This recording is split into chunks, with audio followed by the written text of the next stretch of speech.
Yes,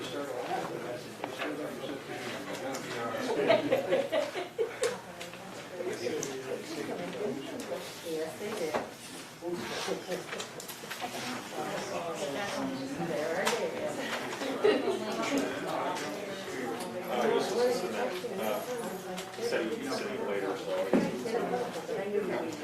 Well, I did the same thing, so we thought it was like something before I find. I hope she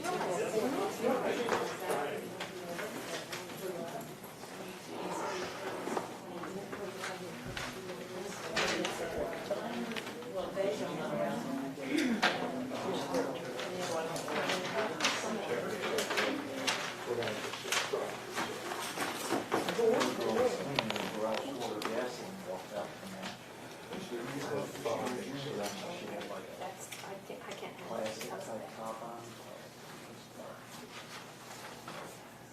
No.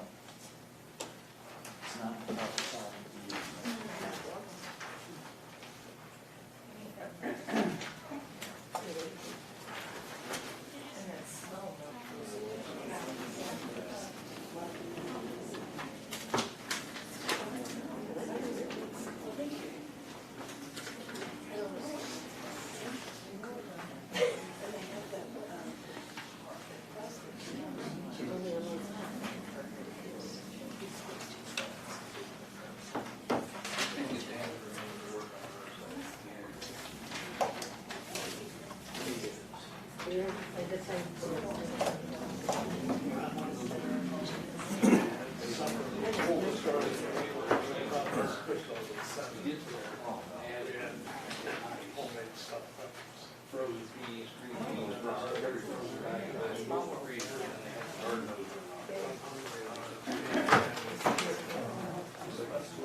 I'd like to call tonight's meeting of the Shelbyville City Council to order. Everybody can please rise for the invocation and the pledge. Dear Heavenly Father, thank you for this day that you've given us, and thank you for the many blessings that you've given us as a people and as a community. Please be with us as we try and conduct the people's business. In your name we pray. Amen. I pledge allegiance to the flag of the United States of America and to the republic for which it stands, one nation, under God, indivisible, with liberty and justice for all.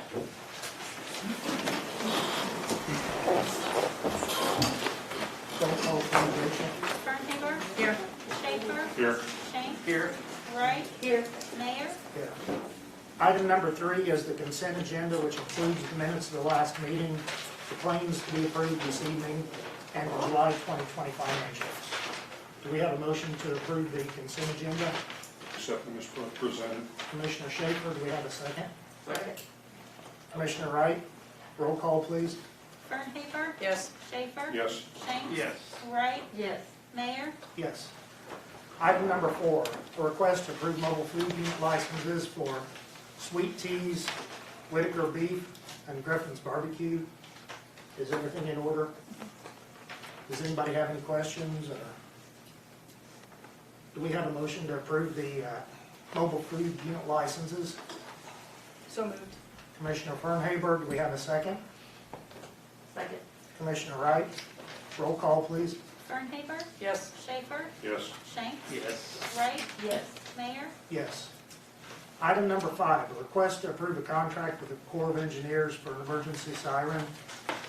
There's an emergency siren that's on Corps property out by 9th Street, and I believe it's on a 5-year contract, and it's time to renew the contract. Mr. Kiley, do you have anything that? No, just that it's a license for that siren area versus the entire premises, and it is very much a renewal from what we've done in the past. Are there any questions? I'd move that we go and proceed with the agreement. Commissioner Schaefer, do we have a second? Second? Commissioner Shanks, roll call, please. Bernhaber? Yes. Schaefer? Yes. Shanks? Yes. Wright? Yes. Mayor? Yes. Item number 6, a request to approve placing Alan Spessard, the city engineer, on unpaid administrative leave. Mr. Kiley, did you want to address that? Yes, Alan sent a letter that was received, I think today, requesting that his duties be suspended until such time as, in the instance, the county and the city come to some sort of agreement in terms of his health in the future.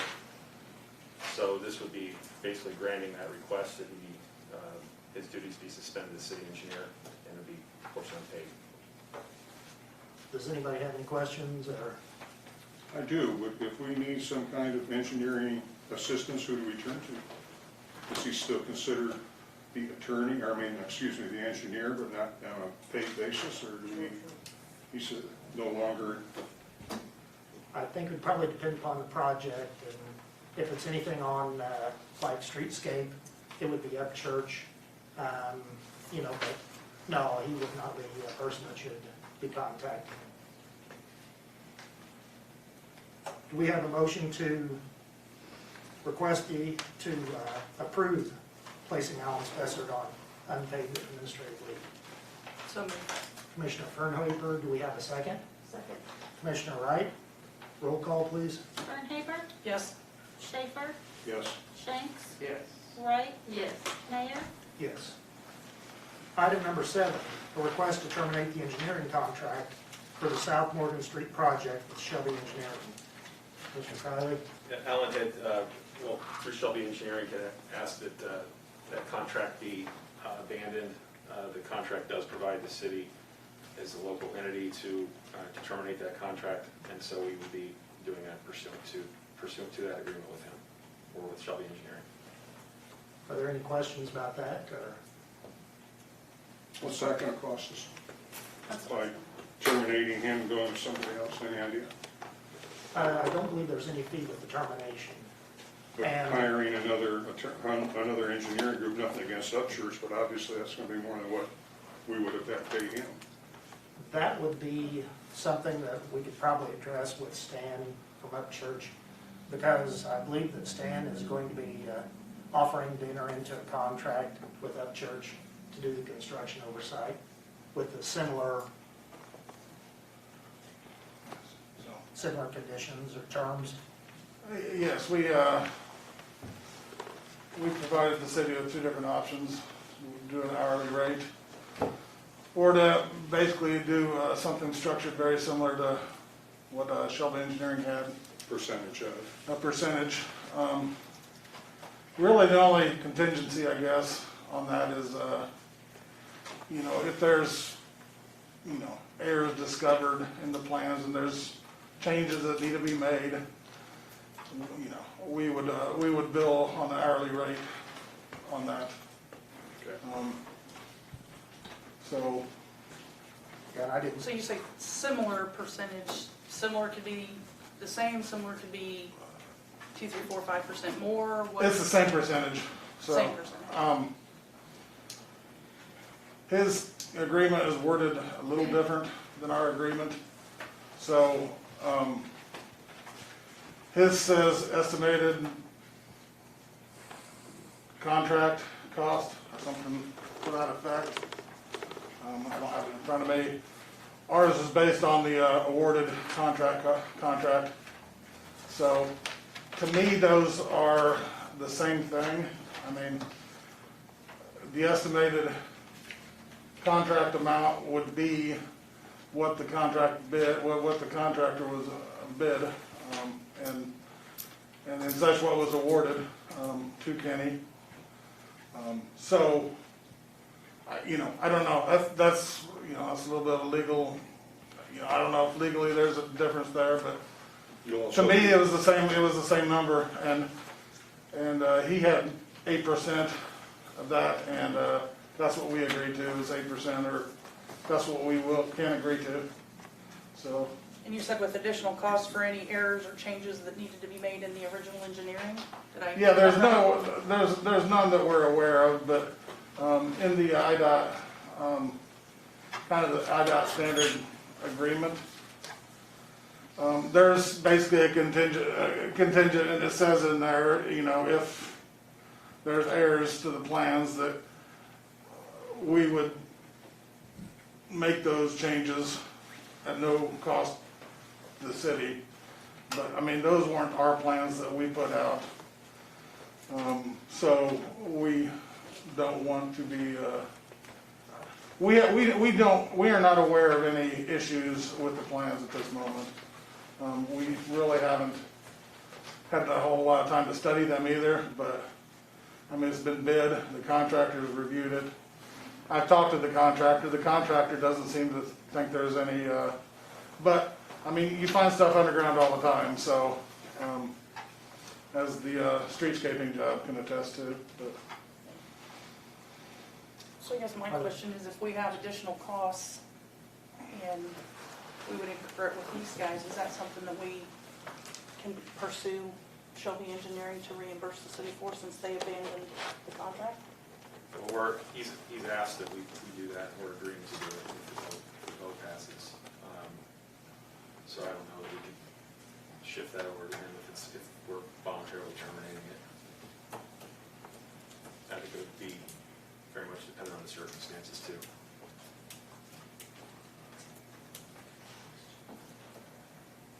In other words, if his plans are sound, then there would be no recourse against him. If his plans weren't sound, then it's more of a professional liability issue.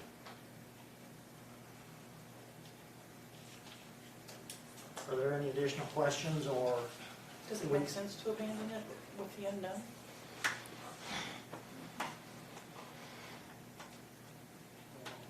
And I'm just asking, because there's a big question mark out there of what the city could be held accountable to, and I understand what you're saying, Jack, from the standpoint if the plans aren't solid, and you said you haven't had a ton of time to inspect them yet, but if it's not, and it costs the city money, if it's very much money, I would think that we would want some level of recourse. It's a pretty basic job. I would be surprised if there's any quote plan errors. I think most of the things that are going to, most likely scenario is going to be an unknown sewer or something that's discovered during construction. That, I guess at that point it's the question of should Shelby have Engineering known about that? realistically, how could you till you dig? That's, yeah. You're not going to know until you get down on the ground and see what's in there. So I realize we're going to have cost overruns on this. We have on any project that you do, you're going to have cost overruns. Unforeseen things are going to show up. They'll have to be dealt with. So that's on any project, anytime, especially with excavation. Yes. And to me, it's unlikely that it's going to turn out to be a plan error. It's going to be an unforeseen. I can't guarantee that, but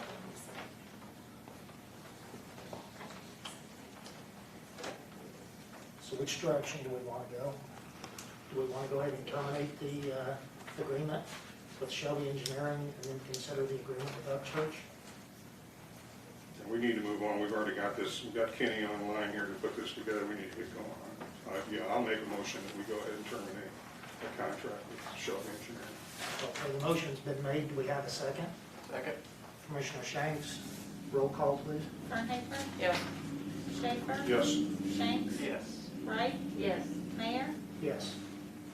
And then the related item, number 8, is the request to approve the hiring of Upchurch to replace Shelby Engineering for that same South Morgan Street project. have any more questions on it, or? You would have a resident engineer, obviously, on the site. Yes, we would plan on using the same Mr. Durbin, who's doing the project here on the streetscaping job. So it should, we don't anticipate needing more than one person for the majority of the time. We have also, with the city's approval, we would like to utilize Hammond and Reed to complete this construction layout portion of the project.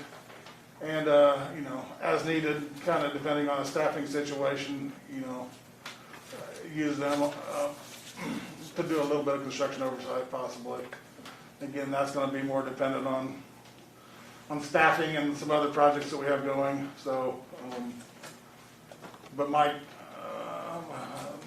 Durbin would be here pretty much the entire time. So.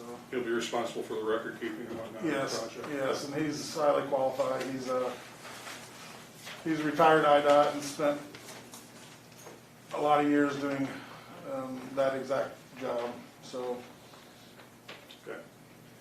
I did have a question. The changes that you referenced, that's, the cost of that is actual cost plus 180%, correct?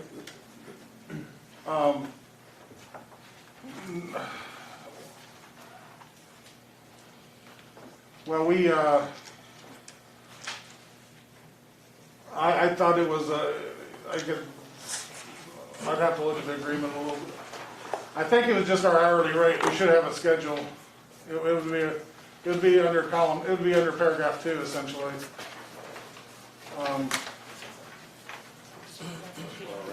Yeah, I see what you're saying. Yeah, it might be referenced a couple times. It might be referenced further down on the 180%. It's kind of a, Is there a, and I'm not meaning to put you on the spot, Yeah. is that number standard, because the last contract? I do have it here actually. What's that? The last one we had was 0. Was 0%? Yeah, That's under paragraph 4 on page 4 of 5 of the contract. 4 and 5, yeah.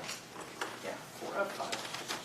Paragraph number 4 on page 4 of 5 of the contract Yeah. is what Jack's referring to.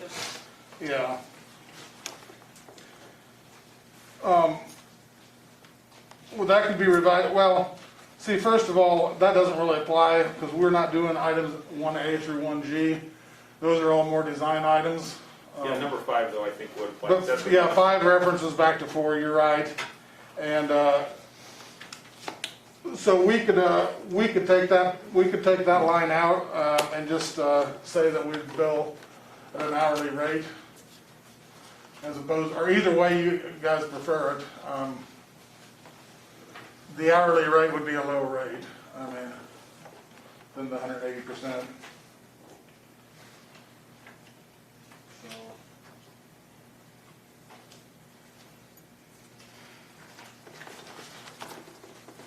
That's general, that.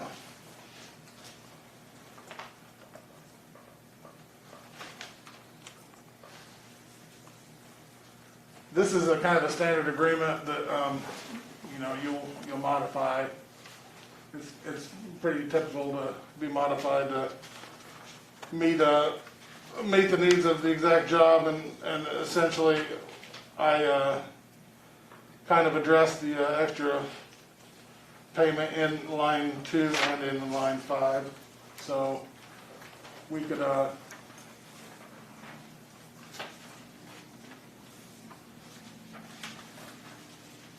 still not comfortable with the actual cost plus 180. I'm not at all comfortable with that because it says the actual cost, which the paragraph above it says actual cost being defined as material cost plus actual payrolls, insurance, social security, and retirement deductions. Traveling and other out-of-pocket expenses will be reimbursed to the engineer at his actual cost. So if you take that actual cost of those things that this defines in 4 above, plus 180% to cover profit, overhead, and readiness to serve, we could be talking about some real money here. I mean, that's huge. And I think the last contract was 0. And And I'm still trying to get, And that's why I was asking if that was like an industry standard, because I didn't know if it was an error. That is, the 108% is an industry standard. And when the actual cost, I think, is referring to the payroll cost, essentially well,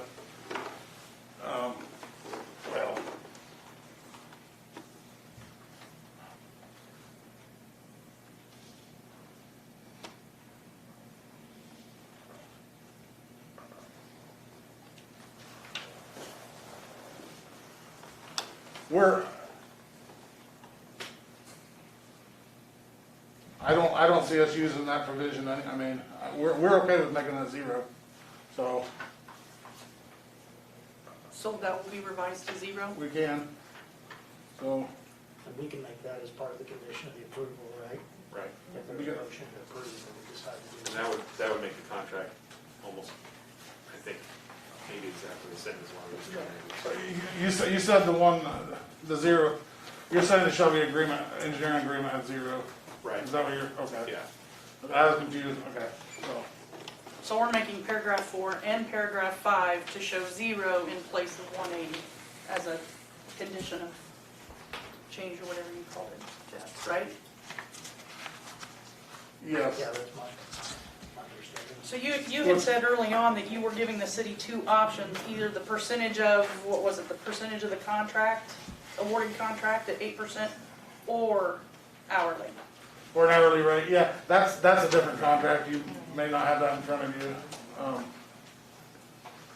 I don't know what is, that one wasn't probably presented, or, I mean, No, it isn't Okay. competitive, so. so it was a separate contract that was just, Okay. like, So we're just talking about. but we, the but percent. What we're that's looking at. not in this agreement, Okay, so. just want to be clear. And I guess I will, just to clarify, we would, it is my understanding that, it's, the paragraph 5 refers to,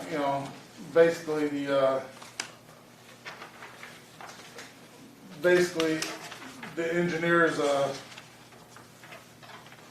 job, and in paragraph 4, I guess, so, but we would, if we had any work up here on top of the page 2, or on top of page 3, it says, in the event that plans, surveys, or construction staking are found to be in error during construction of the project, and the revisions of the plans, so on and so forth, we would bill an hourly rate based on paragraph 2 at the bottom of page 3. It would just be an hourly rate, there wouldn't be any 180% additional cost. It would be at the hourly rate that's attached in the back of the agreement. Okay. We have a rate schedule.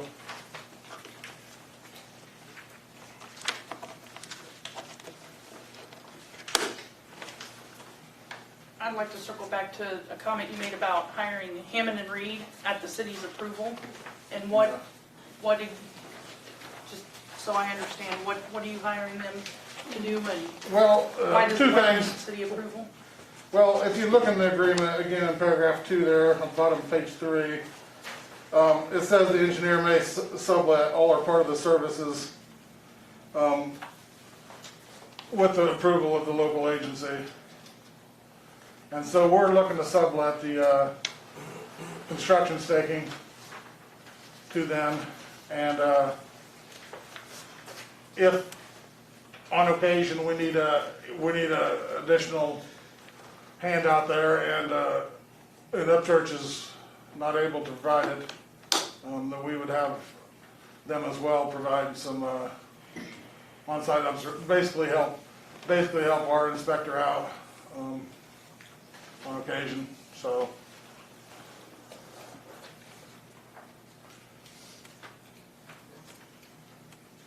I recall we've done that in the past too, on the other projects that we've done, we've had a sublet for some of this, especially the lighting portion out here. and I guess that's the only reason I brought it up, is because it requires the local agency's approval to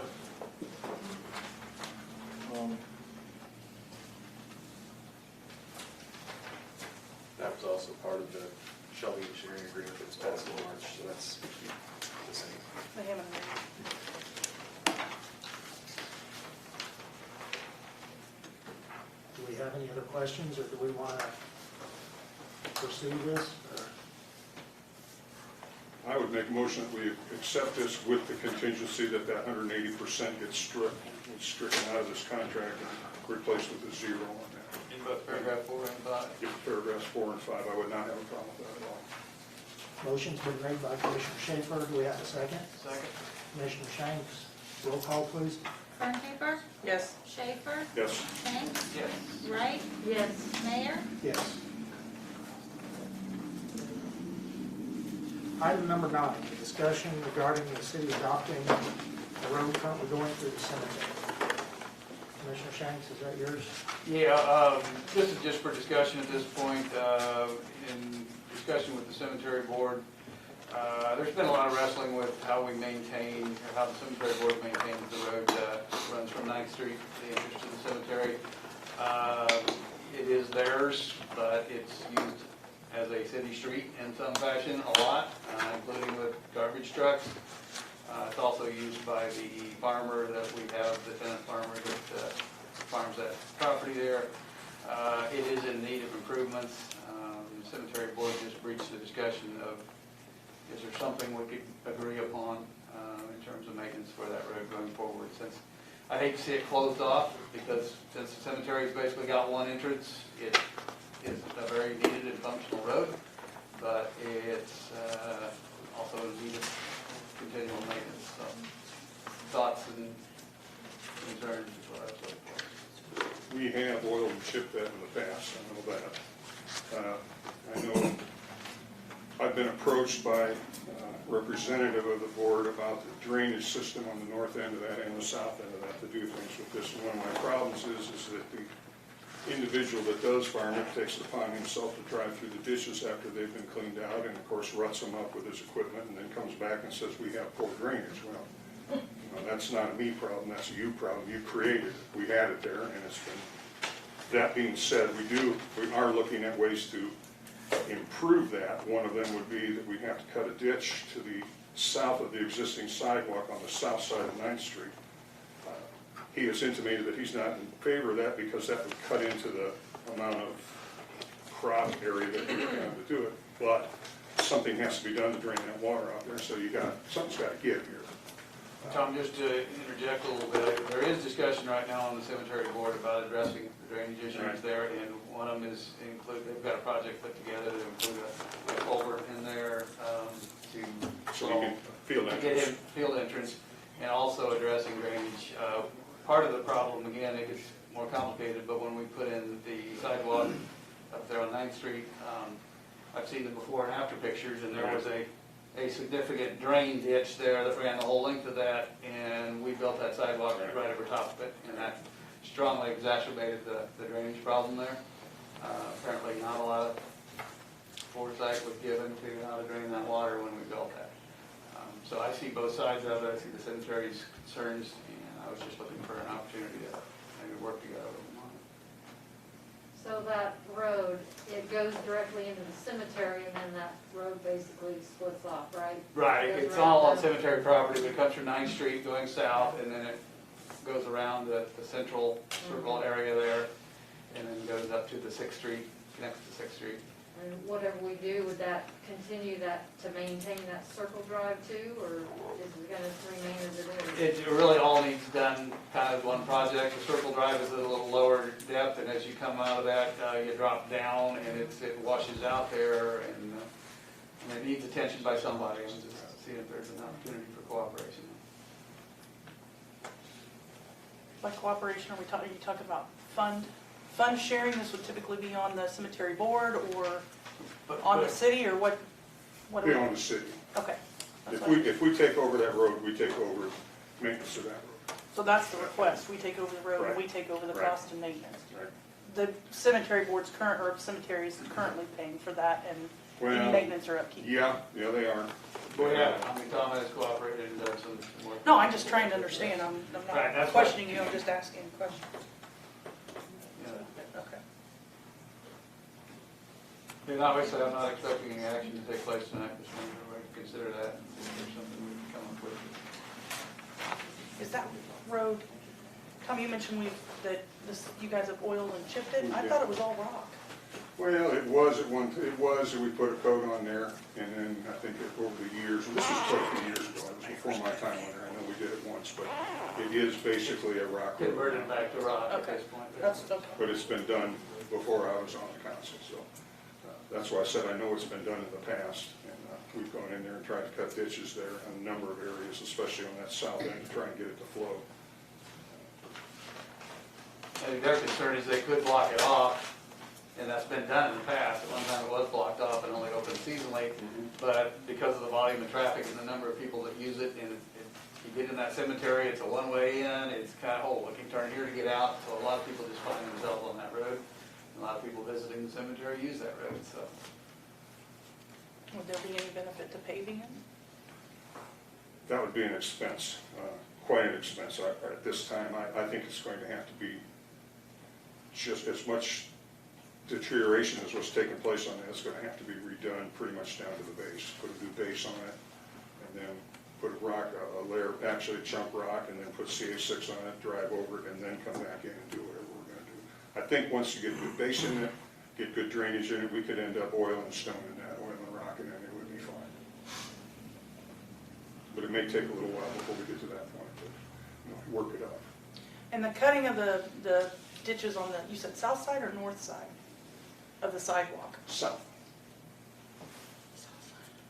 And the farmer's up thinks that that'll cut into his crop area, did I understand that right? There'll have to be a good slope coming back on it. In order to get drainage, you gotta have fall. So you're gonna have to cut back a pretty good ways into it from where we need to be at. on that. So- You mean south side on Ninth, sidewalk on Ninth, okay. Yes. I was Yes. thinking the sidewalk by the cemetery, okay. No, on Ninth Street. Ninth Street. You know where we put that Yep. new one going there Yep, to I the got east, you. Martha? Thank you. No. There's no way to tile that instead of ditching it?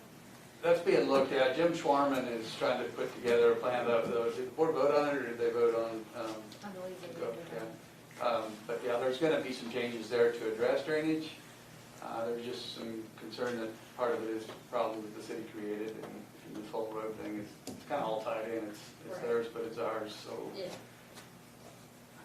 I met with him last fall up there, and we discussed that about tiling and possibly tiling that. So there is talk about that one too, but nothing was ever, I mean, he said he was going to, Jim had mentioned that he was going to go back to the board and present that proposal to them and see what happened after that. I haven't heard anything till right now what they're, The last meeting, I think they did approve going forward with part of the drainage solutions. it does need to be done. It's a wet area up there. It really is. It retains water in that. Yep. Of course, so does the entire city. but, oh, well. Any other questions or comments? Okay, thank you. The next item, number 10, is a request to approve the bid to repair the Chautauqua Auditorium. Commissioner Shanks, did you want to say anything about the bids that were received? Yeah, everybody's got a copy of the bid. We only received one bid for the project. It was from Essex Vale. And you got the numbers in front of you. Basically, they did give us 3 roofing options.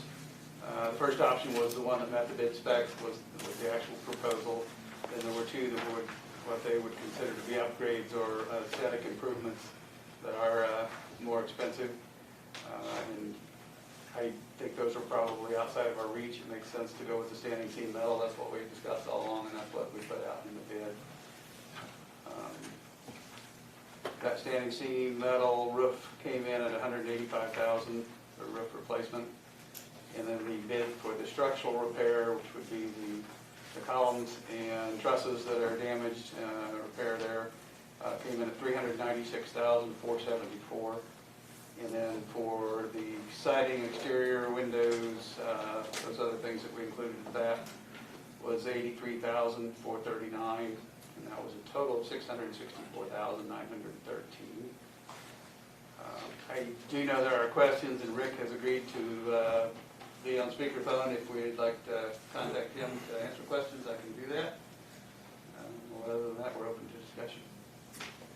I personally think it'd be nice to have Rick on the phone. Now, or I just was waiting until we make sure we're ready.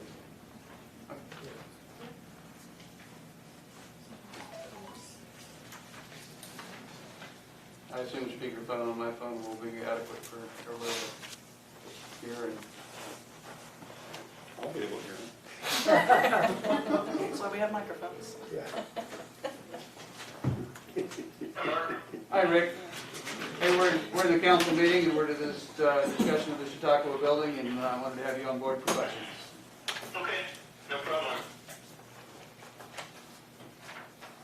We have, So I guess one of the questions was the upgraded roof bids. I just wanted to understand what the differences were there. Those are architectural upgrades to look like cedar shingles. It'd be like the Methodist church, and then also the Lutheran church up there on 12th Street. The way they have those, they look like they're almost shape type shingling, that's all metal that was put up on there. Are you talking, is that the Decra, or is that the? That's the state- Decra. That's the Decra. So as far as the protection one gives over another, there's nothing, no difference there, it's just in the look of them? That's correct. Okay. It's the aesthetic appeal. Rick, the warranty on the roofing materials was similar, but can you remind us on that? Yeah, it's industry standard. It's basically 25 years on the finish and 40 years on corrosion. And that's for the snap seams panels? That's correct. And then you indicated that there was a 5-year, like a labor with Messick Vale, is that correct? Yeah, we can give a 5-year warranty on labor. Sure. So Rick, what's the difference between the standing seam snap seam panels and the standing seam mechanical? Mechanical means it's just rolled on site versus rolled in the factory. Absolutely no difference from a performance standpoint, warranty standpoint, any of that? No. You're paying for a machine. The standing seam snap panel, my understanding is that would be equivalent to what we have on the pool roof right now. Yeah, it's a product I've been using for 20 years without any issues at all. It's a fantastic product. Rick, I do have a question for you. Yeah. You got in here that you're going to be, let me find it before I get too far along here on the roofing one. You're going to be putting a paper, a 40-pound, 30-pound paper down there beneath this? And actually, it's more than that. I mean, that's the bare minimum. But to meet the manufacturer's warranty, there's actually a product that we're going to put down that's actually better than 30-pound felt. Is that weather, or that bubble foil bubble? You know, I can't remember off the top of my head what that product name is, but in order to meet McElroy's warranty, I've got to use this self-adhesive. It's like an ice and water shield, so it's a pretty substantial upgrade to that, to 30-pound felt. But 30-pound felt's a bare minimum, but we'll be using something different actually. Would there be ice breaks put up on that at the openings to the different openings to the Chautauqua building itself? Oh, we certainly can. Well, I would think you'd want that on there if you got a metal roof. You sure don't want something sliding off of the top of that and hitting somebody in the head with a sheet of ice. Sure. When you say you can, is that at an additional cost to what's been? No, it's pretty infinitesimal. Well, then, yeah, we'd like that. Okay, no problem. I noticed in the 3 bids that you provided, Rick, that it says allowances were included in the main costs and none included in each one of the bids, and any additional items or services purchased by Messick Vale on behalf of the client on allowances, subs, or change orders are 15 cost plus 15% additional labor at 95. So when it says under allowances that they're included in the main cost, can we take that to mean that you've built in some form of contingency in this for unknowns that you might find when you get into the project? Yeah, contingency would be a standard line item in our budget. So contingency is included in these bids? That's correct.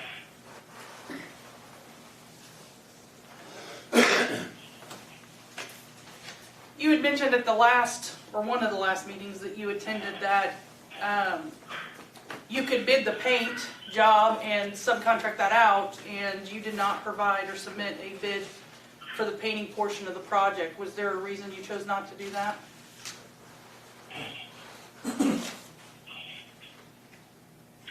It's my understanding that it might happen in-house with volunteers.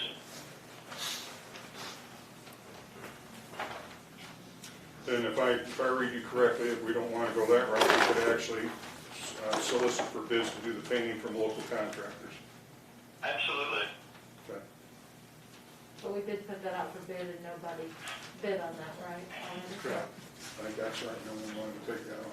And I get that you might have been told that it was possibly going to be done in-house, but it was a part of the bid request.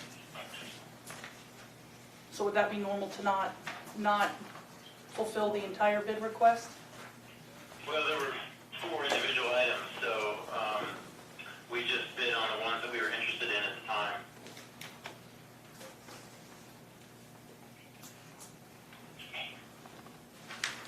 And as a contractor with the paint on that building and the age of the building and who knows how many layers of paint on there, do you believe that the painting, scraping and painting of that building is going to require some lead paint abatement? No, I don't. Okay.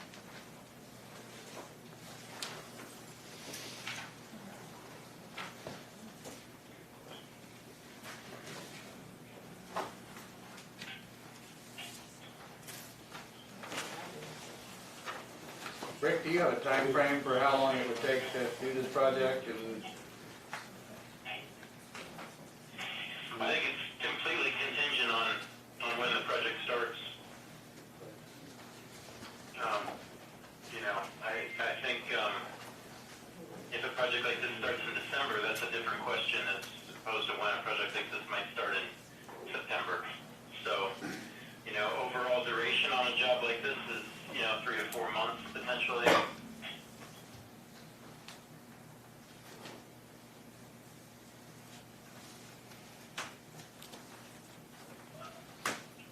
I noticed you had in here that the local agency is to provide heating in the event that this comes on, that this is done over the winter. Are you talking about salamander heat, something like that?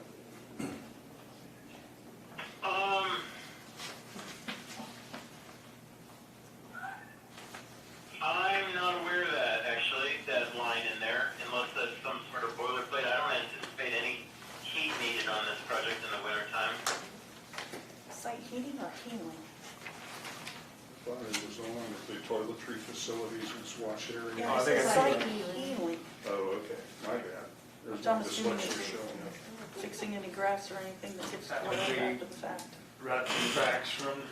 Right, okay. our mistake, Rick, we're talking about site healing. Okay, all right.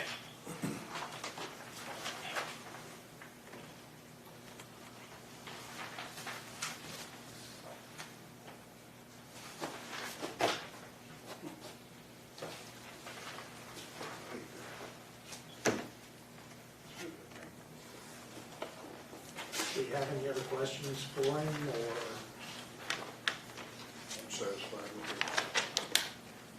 I don't think I have any more questions for him. Appreciate him taking the time to be on the phone. Yes. Yeah, no worries, happy to. Thank you, Rick. Thank you, Rick. All right, you're welcome. Have a good night. You too.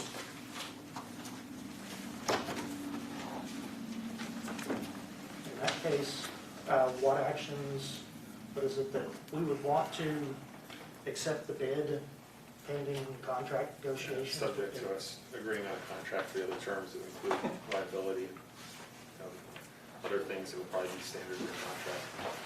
The concern that I have is that we don't have a complete bid yet because a part of the project is the painting. And I'm not sure where he got the impression that we were gonna use volunteers because at least as long as I've been sitting up here, we have not had any discussion about volunteers painting that, so. I don't know if we need to rebid for the painting since Rick didn't offer a quote, but I think that we need to have that bid and to understand what our costs are for the complete project.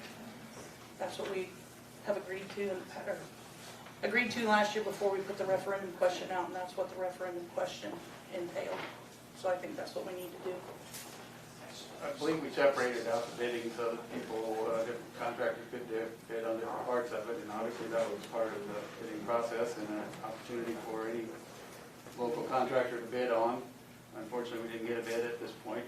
Nobody ever said we were going to use volunteers. That's never been discussed as far as I know, other than Rick was aware that we had used volunteers in the past and had done some of the painting before we ran into structural problems, and then we ceased painting, but there's no reason we couldn't accept the bid for what we know can be done, and then come back later and decide on how we want to paint it and who we use to paint it, and whether we use volunteers at that time or whether we hire a local painter. I think we could probably get a local painter to. It's not what we agreed to, Mark. That's not what the referendum question was. We had the 4 items that we said we were going to bid and have numbers for, and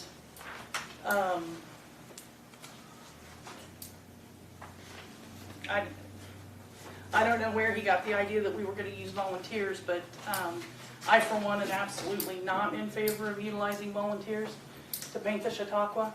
I think it's unfortunate that Rick told us when he was sitting here at a meeting that he could very easily provide a bid for painting, even if that meant that he was going to subcontract it out. And I think before we agree that we're going to spend amount of money for the project, whatever that is, that we need to have bids for the project in its entirety, because that's what we've discussed for well over a year. Yeah, I worry a little bit about leaving the painting off right now in the front end of this, because it seems like that's where we've been in years past. You know, we get a little bit done, then we wait, and so we just keep kicking. And I think it'd be better to have it all together at the front end of the project, and instead of waiting to see, okay, we got this done, now what are we gonna do about paint?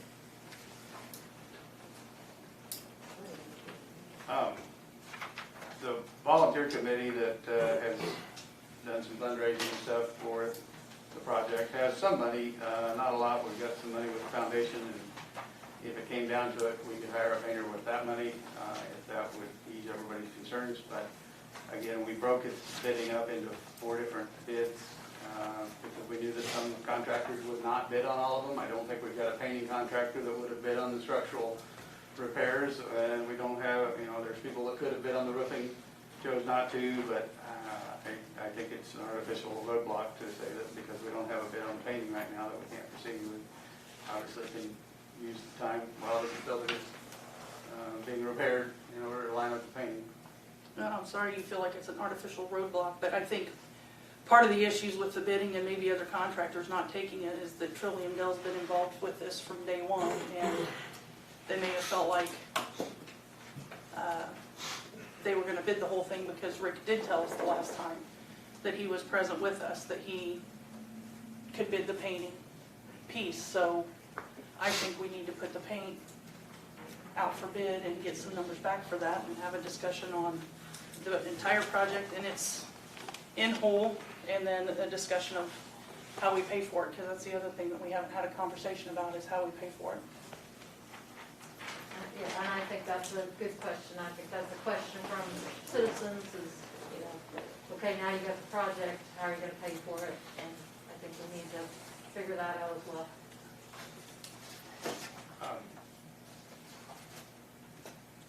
We did put this out to a referendum with the idea of getting the public's opinion on it, and the public opinion was that we should go ahead and fix the building, so we proceeded as diligently and carefully as we can on getting the building repaired. And yeah, it's a lot of money, but it's an economic investment in our community, and I think it's important that we do what we told the voters we were going to do. And I'd like to continue with the project. And what we told the voters we were going to do was have a cost in total for all of the items, not 3 of the 4 items, in total for the items that were discussed. Painting was a part of the discussion and a part of the total job that we discussed. So we have not fulfilled that commitment that we made at this point. I think we need to put the painting back out to bid and see where we are on the total cost of the project. The painting is a small part of this project, obviously, and it seems to me senseless and an artificial roadblock to try to hold up this project over not knowing which painter we're going to use. And you've called it an artificial roadblock twice, and I respectfully disagree with the fact it's an artificial roadblock. It's wanting to know exactly what this is gonna cost the taxpayers, so that we can then have a discussion on how we fund the project. We gave the taxpayers a total in the referendum, and we're not exceeding that total. Mr. Kiley, do you have any thoughts, or? The referendum has projected repair costs at 750 to 800,000. So, you know, depending on which of Messick Vale's estimates are essentially voted on, and you're at the top end of that on the third one with the standing seam roof, but you've got 135,000 and change on the least expensive estimate before you are surpassing that. So I don't know if we have any. I don't know if we have a rough idea what the painting will cost, but if we know it's not going to be six figures, you'll end up well within the range that was on the referendum. So when do we get the bid for the painting? I think you And can. when do we have a discussion about whether or not we're gonna utilize volunteers to do that or not? I think you can vote to bid it out at the next meeting. So another question might be to consider is, so let's just say we would go ahead and approve this bid, the three parts that they have put out here, but we haven't had a discussion on how we're gonna pay for it. So is it in good conscience to accept the bid when we don't know for sure how we're gonna pay for it? I mean, I'm just asking. I agree completely. Where's the discussion on how we're paying for it? I think we intend to pay for it out of reserves that we've got on hand right now, and we've got, what, 2.1 million, I believe, right now.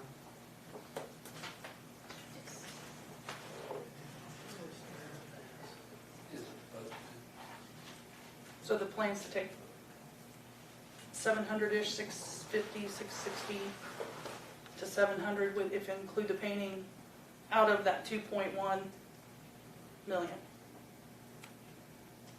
Is that in the general fund? Is that what that's coming out of, general fund?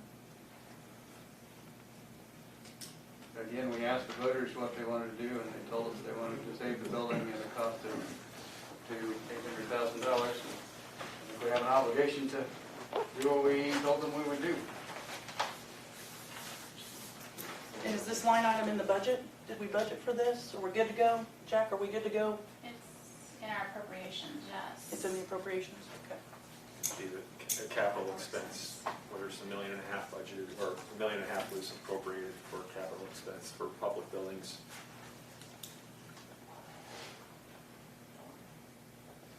Well, I understand what you're saying about bidding the paint. I think what we're gonna find is we're gonna have a hard time getting somebody who wants to bid that. Because obviously, upon putting the bid out to begin with, nobody responded on that aspect. Rick's company came back with the other three, the structure, the roof, and the windows, but nobody came back with a painting bid. So, you know, myself, accept that and then put out a bid again, ask for another bid, solicit for a bid to paint this thing. Because you're right, there's no sense in doing this work and not painting. Oh, absolutely not. That's just not. But I also don't agree with volunteers doing that, because they number one, the volunteers that worked on it the last time were older. True. They couldn't, they're working in the heat, dog days. I was at that remark, I was one. They were working in the dog days of the heat of summer. They're up on scaffolding, and as volunteers, they become the city's responsibility and liability. And even though our workers' compensation policy does have an endorsement to cover volunteers, correct? If somebody were to get hurt on that side as a volunteer, our work comp mod goes through the roof, and we pay for that for 3 years. Yep. Plus, it could take them, I mean, how long did they work on it the last time, and they only got as far along? And no offense to them, I mean, God love them for willing to do that, but I don't think it makes good sense from a liability perspective of the city to do it, and I think from a time standpoint, it doesn't. And my concern is, we can sit here and say that's the least of the entire overall project, but just like you said, Tom, the fact that nobody would bid it, we don't know what it's gonna cost. We can sit here and assume it's gonna be a $15,000, $20,000 job, and when we bid it out, it ends up being a $150,000 job. None of us sitting here are contractors, and we're not painting contractors. And I just don't feel like it's right to not have an entire project prepared and ready to go, because that's what's happened with that building for decades. Something gets done, and then something else comes up, money's need somewhere else, et cetera, et cetera, et cetera. The can gets kicked down the road, and Well, I disagree. This is a comprehensive proposal to fix this building once and for all, and the painting is a minor element of it. but you don't know that, Mark. You don't know that it's a minor element. The fact that we don't have a bid when we put it out to bid does not mean that it is a minor element. We could build a contingency with the contract with Shelbyville that it's contingent upon securing a painting contractor within so many days. And we, Jack, if we are not able to get anybody to bid on the painting, and we hire somebody, if they would put it out for bids again and nothing happens, what do you do in that case? Yeah, if you're not getting any bites on bids, then, yeah, we're not stuck with just not being able to do anything. So you can go ahead and hire a contractor. And you can actually, we've talked about this before, but we don't necessarily even have to put things out for bids. The council can vote to not put things out for bids as well. So then you can do more direct contact with contractors and find somebody. Well, my concern is that Shelbyville has done a great job of putting us together a bid package. They are the only competent person or company that we are aware of that can fix this building and do the repairs. I don't want to put this off any longer. I think that it makes no sense to put it off over a concern about painting. I'm comfortable with making a motion that we go ahead and accept the bid contingent upon getting a contract with them. That would be the bid for the lower part, the standing seam of the 3 roof options, and the structural repair, and the bid for the siding and the windows. One of the contingencies being that we have a roof or painting that keeps us below that threshold. Absolutely. I mean, whether it's a bid or just a contract, is that, I mean, can you leave that in there, that just we're able to contract Yeah. painters to below the threshold? I'm comfortable with that. Do I have a second? Do we have a second? Second? Commissioner Schaefer, roll call please, Rachel. Fernhaber? no. Schaefer? Yes. Shanks? Yes. Wright? No. Mayor? Yes. Item number 11, a request to approve change to the ordinance to allow gaming machines in convenience stores. I know that Dominic last week was telling us about Moto's request. And does anybody have any questions for him, or is that something we want to consider?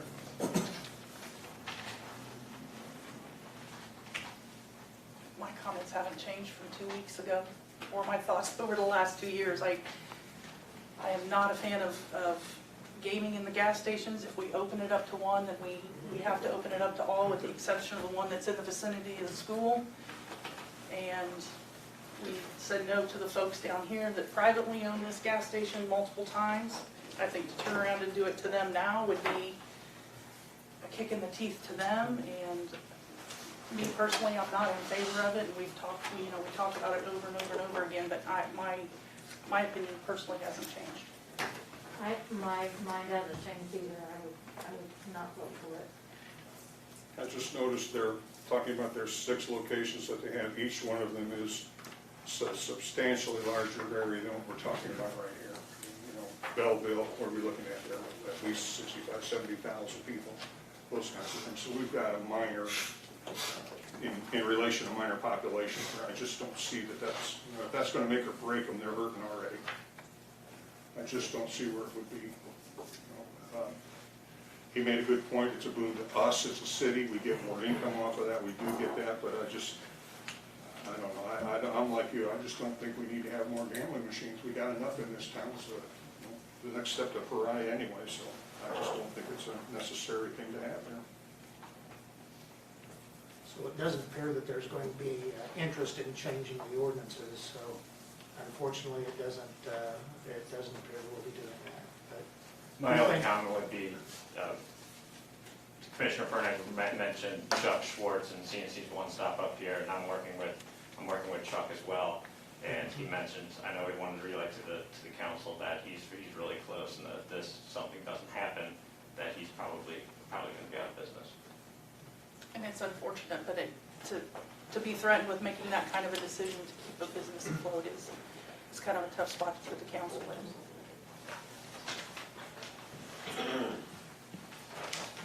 Thank you for coming. We're going to go ahead and be passing for that right now, so thank you. Thank you.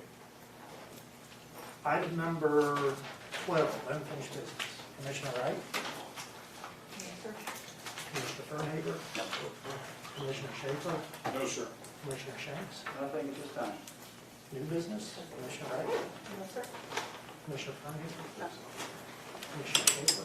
Yes, I do. It's been brought to my attention that our salt bay down in our storage facility is at the very east end of the structure. Has been eating away at the metal siding on that building. It's deteriorated quite a bit. So what we're looking to do is to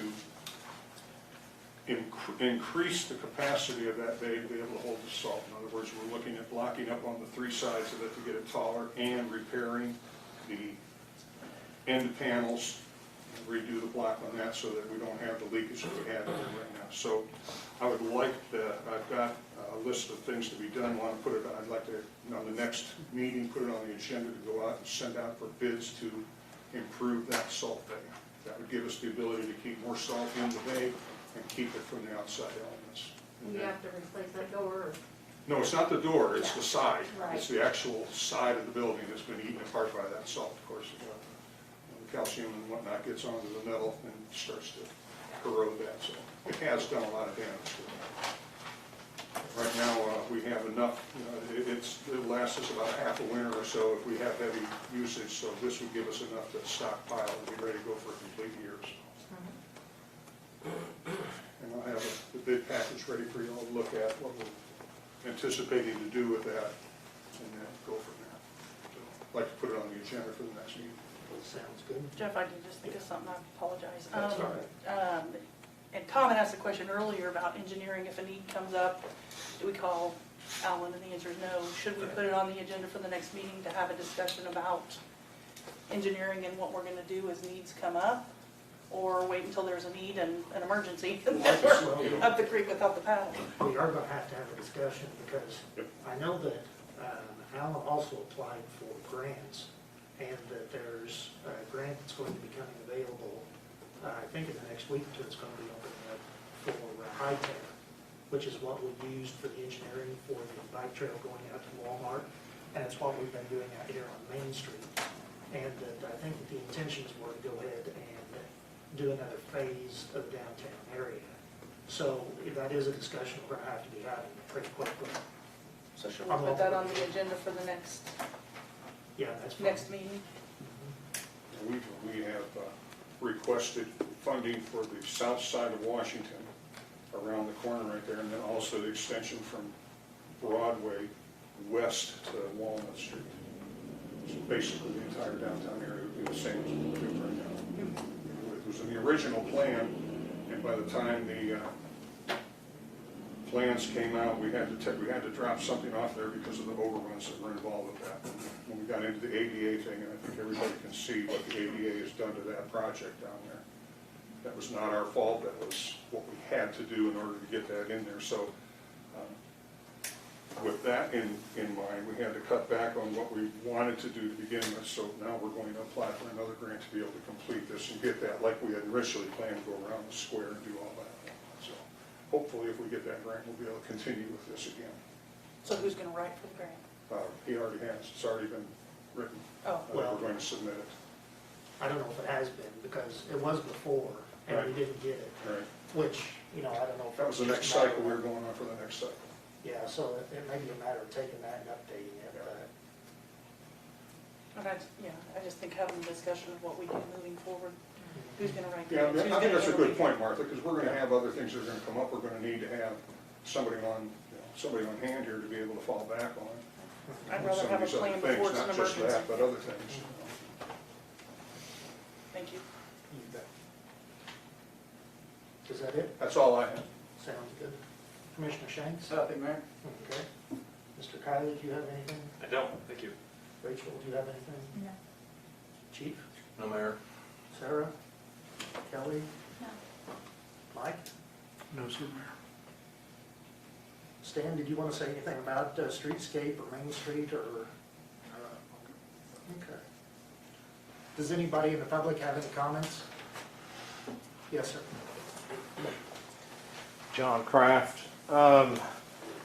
The county board chairman had mentioned that, well, and Spencer has mentioned, both that they had talked with you, I assume you're the mayor, Right. about doing an intergovernmental agreement or something with the county for engineering services. I was wondering if that was true and how far along the talks have come. It is true that they'd asked if we'd be interested, and so I said that we'd talk about it and see, and so that's as far as it's gone, but that'd be part of the discussions that we'll have, whether for the city engineer, if we're going to try and enter into an agreement with the county like we have with animal control and dispatch, or whether we want to go with a private engineering company like Upchurch. And so, yeah, they had brought it up, but that's as far as it went. How long ago did they bring it up? I don't remember, a week or two ago maybe, I don't remember for sure. That was it. Thanks. You bet. Yes, sir. Yeah, my name is Kirk Allen. The attorney, you had mentioned that Mr. Spencer had submitted a letter. During the last county highway meeting, he said that he would be resigning. Was that a letter of resignation or just a temporary suspension of services? It's described as a suspension. Okay, is it possible to get a copy of that letter, or do I need to FOIA that? Maybe fine. Like I said, we received it today, but that should be fine. Okay. In regards to Mr. Spencer's contract, the one that we obtained was from 2000. Have any of you folks read that? I would encourage you to read it because the very last paragraph in that document says that outside projects will be done through outside consultants. So unless you're considering Shelby Engineering an outside consultant, I think it violates this contract. I know the attorneys we spoke with looked at that and said, that's crossing the line, the way that contract's written. So I think that's a huge concern that I think everybody ought to be aware of the contract that he's operating under and what it said clear back in 2000. The other issue as far as bidding, I don't know whether you folks do or not, or if you're aware of it. The state does have a website where you can have your bids published, and it puts it out statewide to a huge database of people that monitor that, and it will expand your contract reach a whole lot more than if you're just keeping it local. And I don't know if you did that or not. A lot of That's times, good info. a lot of times the papers do that automatically. It just depends on the size of the paper and if they're familiar with that process. But there's a state law on that, but you can actually utilize that database. That's all I got. Thank you. Sounds good. Thank Do you happen to know that website by chance? I don't, but I can get it for you. If you'll share that with, because I think you've got I can Rachel's send it to email the address. clerk. Yes, ma'am. She'll share with us. Thank you. Good item. Good info. We can start with our painting bid. Well, if there's, yes, I have a question, Janet. On the new sidewalks that are out here, some areas are raised above the sidewalk. Is there going to be a handrail there, or am I just being paranoid that someone's going to fall off of it? And I'm thinking of the one up here on the corner, the sporting goods store. There's an extra level of sidewalk that's been done, and I realize it's for all requirements. But is there ever going to be something there, or are we just risking a lawsuit? I know that Stan's brought that up and he's talked with the state. Do you want to give us an update on? Yeah, on most of those ramps, there's going to be railing. There's some ongoing discussion on a few of the remaining ramps, whether we want to go ahead and put railing in as well. So I was going to, I think that the mayor asked me to provide a price for the additional, and I got that this afternoon. I need to get that forwarded to you, but, Thank you, I So- just didn't know if it was, maybe I was being paranoid. Thank No, you. yeah, so. It was legitimate question. But, I mean, on the ones, the remaining that we didn't originally call for handrail in the plans, the handrail wasn't required per ADA code, ProWag, and it wasn't, there was no requirement for it, and so we didn't call for it. But we have got some guidance in the last month from IDOT recommending a visual, basically, barrier, you know, I mean, basically, because due to the concern of people tripping, essentially, so right now, IDOT is now recommending, putting handrail at all those locations, so, I think as a city and as the public health and safety commissioner, I think it makes sense to put them up. I think we're gonna struggle with, we're gonna struggle with people Betcha. falling, we're gonna struggle with kids on bikes, we're gonna struggle with kids on Betcha. skateboards, and I think we need the deterrence required by ADA or not. I think it's something that we need to get the cost for and yeah, and it was, seriously consider. it was around $15,000 for the additional handrail. Per? No, that's total, that's for all Is the that for all additional. of them then? What's that? Extras. Extra? That's for the extra ones. Yeah. It needs to be done. I've seen the same thing you're seeing, and Yeah. especially on Craig's Corner, there's a stoplight post here and a fairly narrow place before you start up the ramp, and you're Yeah. inclined to walk on the ramp part to not get into the sidewalk, or the stoplight post, and then the next thing you know, you're halfway up a ramp and realize you gotta step off the side of it. It's very, very concerning. That was the one that was getting a handrail from the, you know, the plans call for a handrail at that I think location. all of them probably are justified. So, there's a few like the Iron Keg that did not, because essentially it wasn't a ramp and it wasn't it was less than 6 inches. So those was kind of the two kind of requirements, or the. Is that only because it's a state project? Because I just was in Champaign and their downtown area, they have sloping brick and sloping sidewalks that slope out to meet the curb, and I thought, why is that any different than what we're doing? But theirs is different. There's a few different, they've loosened the requirements a little bit in the past, I don't know, say 5 years, I'm not sure when it was, at intersections to allow you to transition to get up to the sidewalk, without having to chase it for a long ways. We actually, by Long Branch there, it's, you know, we kind of utilize that, where it is a little steeper. To the eye, it's not really that steep, but to the smart level it is. So, yeah, I mean, so the railing is required anytime there is a ramp that is not like a curb cut to the street. I mean, essentially, and there's 3 different codes you got to go by. You got to go by ADA, which is more to do inside buildings, and you got to do with ProWag, which is what we're dealing with out here. And then there's another one too that's kind of we don't deal. It's more of an architectural standard. Martha, you brought up a good point. I'm wondering too, if maybe in some of these instances, we shouldn't use some kind of high visible paint in the transition from the sidewalk to the ramp, so that it can be readily seen when you approach that on there, because there are some of those that, you got a lip that big, you're gonna trip on that. I don't care who you are, you're gonna trip on that. If you don't see it and be able to discern that there is an elevation change between those 2 places like that, you're gonna hit that, and I think that's a liability standpoint. Well, a couple of them are so gradual when they take off, you don't know you're on a slope until you look and Until see, it's- oh, yep. you know, and you could easily step a foot off the side of it. Well, and I think that side of this side of the street, we did the bricks kind of flat with the exception right here at the corner. And then a step down, and that side we slanted the bricks. And I'm gonna tell you what, those bricks come winter, Well, that's, that was, the whole thing is, and Stan was absolutely right, this whole thing came about because of, I won't say because of, in lieu of the ADA compliances, we had to raise, what do? You either have, for every, what is it, in every inch of rise, you have to have a foot of slope? The sidewalk longitudinal slope, direction of the traffic, you can go up to 5%.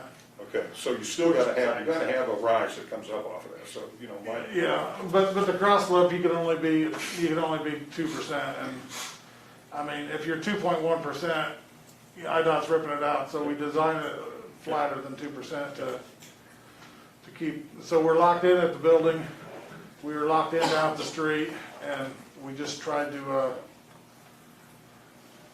we tried to make it look as good as we could between. And that was the problem we had. So- was, you know, It was it was a battle in that room in there one day. It was. Yes. Yes, Mayor, one other thing, just something that the board can consider. I don't know if you're familiar with the reverse auction statute. When you put something out for bid for services, there's two provisions within the law now that allow what's called a reverse auction. So I'll use your roofing job as an example. If you put your spec out there and it schedules an online auction period where you can bid on it, and then you see his bid and you can decide, I'm gonna beat that bid. And it drives the cost down to the public body, as long as they're still meeting the spec. But it's called the Reverse Auction Act, and there's two provisions of that. It's hardly ever used, but it's a great opportunity to drive down the cost on services you're wanting to bid out. Sounds good. I'll forward that to you.